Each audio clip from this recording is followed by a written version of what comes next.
টেরাকোটার কাজ, rich in culture and heritage, গ্রাম বাংলার আমেজ, শুনলেই মনে পড়ে বিষ্ণুপুরের কথা।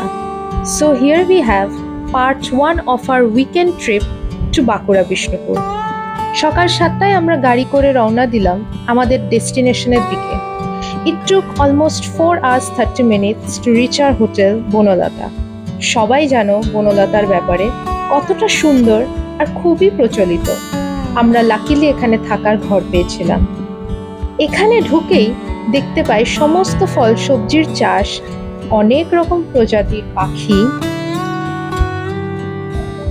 নিজস্ব দোকান, টেরাকোটা আর ডোকরা শিল্প।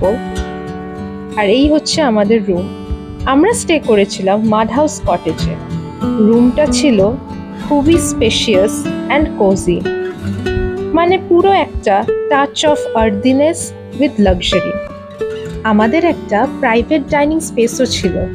আর কি, ঘরে ঢুকে একটু ফ্রেশ হয়ে অর্ডার করে দিই 3টে ভেজ থালি আর সাথে পোস্তর বড়া, যেটা ওদের speciality, R mutton curry.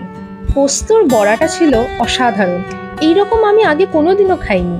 Also they make their food mostly from their own organic farm, তাই ওদের খাবার খুবই সুস্বাদু আর ফ্রেশও। তারপর খেয়ে দে একটু রেস্ট নিয়ে রেডি হয়ে বিকেলে বেরিয়ে পড়ি বনলতা রিসর্টটা ঘোরার জন্য।